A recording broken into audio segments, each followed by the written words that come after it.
네, 지난 시간에 자신의 스위치를 만드는 작업, 여기에 대해서 이제 우리가 이야기를 했는데요. 이거는 각자마다 다르고, 그거를 만들어야 돼요. 그걸 세워야 돼요.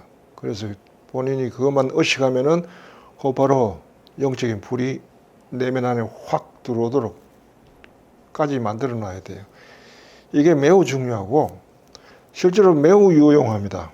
여러분들 명상에서뿐만 아니고 여러분들 일상에서 일을 할 때, 공부할 때, 또 어떤 그 어려운 작업할 때, 창조적인 작업을 원할 때, 이럴 때, 어려움, 문제, 뭐 이런 속에서 헤맬 때, 이럴 때 반드시 필요해요. 그래서 가장 우선적으로 하는 게 불을 밝혀놓고 그다음 문제를 다룬다. 이게 방법론이니까 그걸 위해서라도 굉장히 중요합니다. 그래서 이제 그 각자 이제 그걸 만들어야 되는데 애써 만들어야 돼요. 쉬운 일은 아니지만은 또 불가능한 일은 아니고, 그다음 또 해보면 즐거워요. 마치 그 육체를 단련하기 위해서 그 트레이닝하는 사람들이 그 무거운 아령을 들면서 처음에는 사람들이 힘들어하지만은 그걸 즐기는 사람들은 무거운 걸 들면서 아주 즐거워하잖아요. 운동하는 맛 난다고. 마찬가지예요. 명상하는 사람도 이걸 하면은 근육이 붙어요, 영적인. 그래서 정말 뭔가 수행하는 맛을 느낄 수 있다.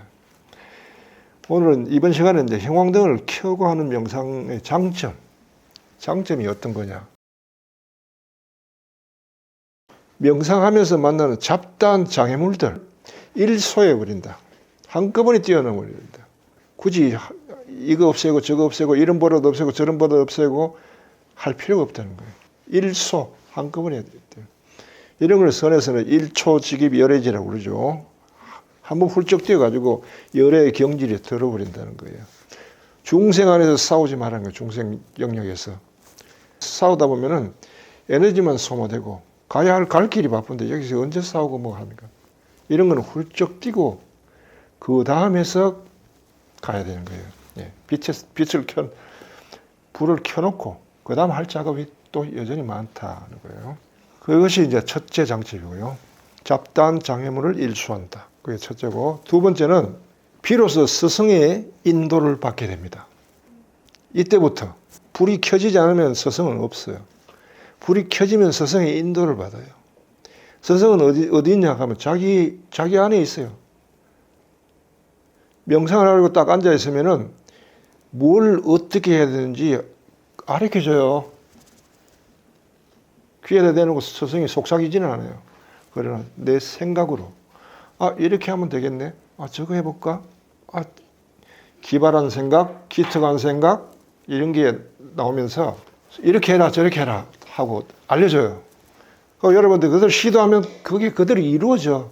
명상 안에서는 불이 켜져 있는 상태는 인간적인 스승이 필요가 없게 되는 거예요. 여기서는 이미 자기 안에 스승이 계신다. 여기에 이제 뭐냐 하면은 이렇게 하라는 생각으로 현존하시는 분, 그리고 그렇게 그 생각을 따랐더니 그대로 이루어지는 그 분을 성경에서는 말씀이라고 한단 말이에요. 말씀. 한처음에 말씀이 계셨다. 말씀은 하나님과 함께 계셨다. 세 번째는 말씀이 하나님이다. 이 말은 뭐냐 하면 이제부터 하나님이라는 이름을 말씀으로 대체한다 그 말이에요. 동시에 말씀이라고 하는 것은 모든 보편적인 모든 사람에게 적용된다는 뜻이에요. 하나님 하는 것은 이스라엘 하나님을 지칭하는데 이스라엘 하나님으로서의 이름을 말씀이 그 자리를 대체한다. 그리고 이 말씀은 어디서 일하시는가? 자기를 밝힌 사람의 생각 속으로 해서 일하셔요. 그리고 그러나 흔적은 안 드러나요. 자기 생각인 줄 알아요. 자기 생각인 줄. 그런데 어떻게 말씀인 줄 아느냐? 차이는 자기 생각은 자기가 산 대로 생각한 대로 하면은 될 수도 있고 안 될 수도 있는데 돼도 어색하게 돼요. 예, 우연이 너무 많아. 그러고 안 될 확률이 너무 많아요. 잘 안 돼요. 내 생각대로. 그런데 말씀이 생각을 움직일 때는, 생각으로 오실 때는 그렇게 하면 그대로 됐대요. 100%. 한 번도 실패한 적이 없어요. 나는 40년간 명상을 했는데 단 한 번도 이렇게 하면 되겠다, 저렇게 하면 되겠다 해서 시도해가지고 실패한 적이 없어요. 그것만 봐도 무슨 뜻인지 알죠? 내가 잘나서 그런 게 아니고 그 세계 안에서만이 말씀이 서성이 돼서 인도해 주신다는 거예요. 그리고 말씀이 인도하기 때문에 비로소 성경과 서로 교통이 돼요. 이걸 주신 대로 알아들었죠? 가만히 있어라. 이전에 성경에 어디서 읽은 적이 있는데 보면 그 말씀이 이 말씀이구나 하고 서로 통교가 된다. 통교라고 그러죠. 그래서 이제 서성을 모시게 된다. 이때부터 서성을 모시게 된다. 그 다음에 이제 형광등을 켜고 하는 명상의 장점 세 번째는 영의 세계에 든다는 거예요. 영의 세계. 형광등이 켜진 형광등, 그게 영의 세계라는 거예요. 꺼져 있는 상태, 그거는 이제 영혼의 세계고. 비로소 영의 세계로 들어가기 때문에 사실은 이때 의식 지수를 보면은 상당히 이게 룩스라고 그러죠. 조도, 밝기의 도수가 굉장히 높아요.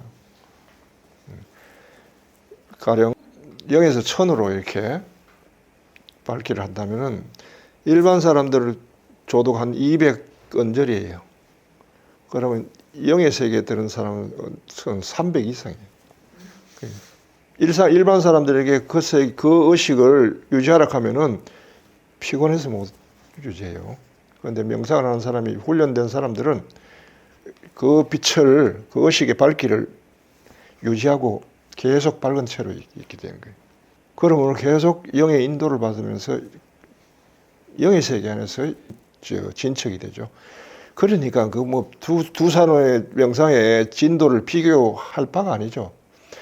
한쪽이 거북이 걸음으로 지나간다면 한쪽은 빛의 속도로 진보해요. 그 차이가 비교가 안 돼요. 그만큼 이제 달라집니다. 그것도 또 하나 더 하는 것은 여러분들 이제 아직 이제 명상하면서 깨달음에 대해서 이야기하지 않았는데 영으로 거듭난 사람들, 깨달은 사람들에 대해서는 스위치를 가지고 있는 명상과는 또 차원이 달라요. 이미 깨달은 사람은 스위치가 필요가 없어요. 불이 이미 켜져 버려요. 어둠 속에서 스위치를 켜잖아요. 대낮이 되면 켤 필요가 없잖아, 불편. 달이 밤에나 지가 밝지. 해가 떠버리면은 낮달이라고 그러죠. 그게 다른 달인데 제 역할을 못하는 것처럼 그렇게 대낮인 사람도 있어요. 그런 사람은 스위치가 필요가 없다는 거. 그런 경지가 있어가지고 주로 이제 명상에 하는 사람들을 세 부류로 나눈다 하면은 아직 형광등을 켜지 않은 상태의 사람, 저저단계. 그 사람들 어둠 속에서 명상을 하는 단계. 두 번째는 사람들은 형광등 불빛을 켤 줄 아는 사람, 자신의 스위치를 가진 사람. 이 사람들은 이제 영의 인도를 받은, 서성의 인도를 받아서 자신 명상을 진척시키는 사람들. 그때부터 이제 삼매에 들어갑니다. 그런데 이때는 아직 부분 삼매란 말이에요. 부분 삼매. 왜냐하면 스위치를 켤 때만 삼매고 내리지면은 아니니까 왔다 갔다 하죠. 세 번째 단계는 어쩌냐 하면 완전히 이제 깨달은 사람들. 이거는 자기 내면 속에 완전히 빛의 세계가 실현되어 버린 사람들. 이 사람들에게는 어둠이 없어져 버려요. 이전에 어둠이 변화해 버려요. 어둠이 밤이 되어 버린대요. 밤의 푸근함, 어둠이 주는 두려움이 밤으로 변화해 버리는데 이 상태에 이제 남은 사람들은 이제 부분이 아니라 영혼이 이런 걸 본연삼매라고 그래요. 그런 상태로 구분할 수가 있습니다. 그래서 형광등을 켜고 하는 명상이 이런 장점이 있다는 거, 아주 탁월하다는 거. 그러니까 해보세요. 해보고 반드시 자기 것으로 만들어야 합니다. 그 이외에 뭐 잡다한 이런 명상 뭐 방식들, 법, 뭐 방편들 이런 것들은 그거 그렇게 중요하지 않아요. 예. 부수적인 것들이. 이거를 먼저 해야 됩니다. 예. 오늘은 여기까지 하고 다음 시간에는 지난 시간에 얘기했듯이 이제 일상 속에서도 어떻게 불을 켜서 그 다음에 그 상태를 유지할 수 있는가, 그 방법은 어떻게 있는가, 예, 이것과 더불어서 영의 식별에 대해서 좀 이야기를 하겠습니다. 여기까지 하겠습니다.